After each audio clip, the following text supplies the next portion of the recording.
1950 की एक ठंडी सुबह गुजरात के वडनगर नामक छोटे से कस्बे में एक साधारण परिवार में एक बच्चे का जन्म हुआ। नाम था नरेंद्र दामोदर दास मोदी।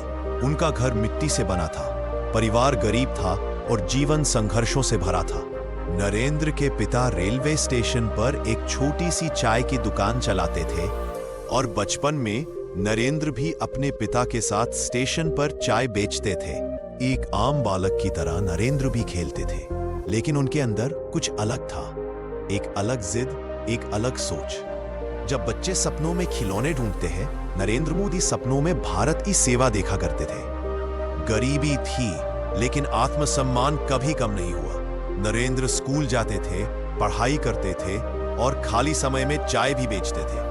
कई बार पैसे नहीं होते थे, लेकिन उन्होंने कभी हालातों को दोष नहीं दिया, बल्कि उन्होंने हालातों को बदलने की ठान ली। किशोर उम्र में नरेंद्र का मन सांसारिक मोह माया से हटने लगा। वे साधु बनना चाहते थे। हिमालय की ओर निकल पड़े, कई संतों से मिले, कुछ समय वहां तपस्या की, लेकिन फिर एक दिन उन्हें एहसास हुआ, अगर सच में देश की सेवा करनी है तो मैदान में उतरना होगा, लोगों के बीच रहना होगा। वापस लौटे और राष्ट्रीय स्वयंसेवक संघ आरएसएस से जुड़ गए।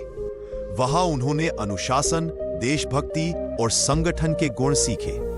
सफाई करना हो या पोस्टर लगाना, नरेंद्र हर कार्य में आगे रहते।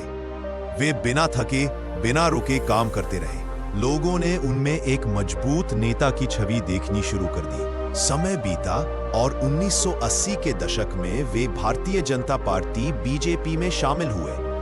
पार्टी में उन्होंने संगठन का कार्य संभाला और धीरे धीरे उन्हें बड़े जिम्मेदारियां मिलने लगी। उनके काम करने के तरीके, ईमानदारी और समर्पण ने उन्हें पार्टी का अहम चेहरा बना दिया। 2001 में गुजरात के मुख्यमंत्री के रूप में नरेंद्र मोदी ने शपथ ली। उनके लिए यह सिर्फ एक पद नहीं था, यह एक मिशन था। गुजरात में उन्होंने विकास की नई लहर चलाई। बिजली, पानी, सड़क, उद्योग, शिक्षा, हर क्षेत्र में उन्होंने तेजी से काम किया।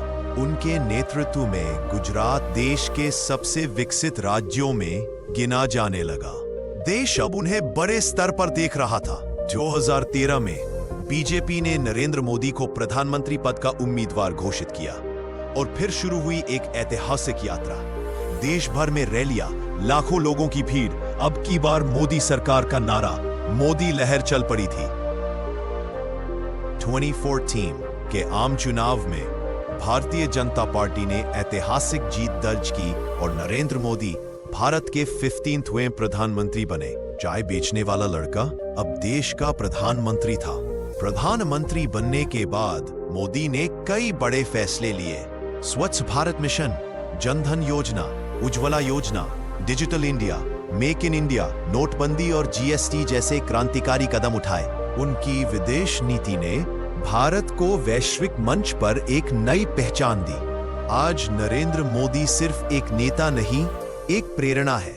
उन्होंने साबित किया कि चाहे कितनी भी कठिनाई हो, अगर आपके इरादे मजबूत हों, अगर आप मेहनत से नहीं डरते, तो कोई भी सपना सच हो सकता है। उनकी कहानी हर उस युवा को रास्ता दिखाती है जो हालातों से लड़ रहा है, जो अपने सपनों को पंख देना चाहता है। क्योंकि अगर एक चाय वाला देश का प्रधानमंत्री बन सकता है, तो कोई भी अपनी मंजिल पा सकता है।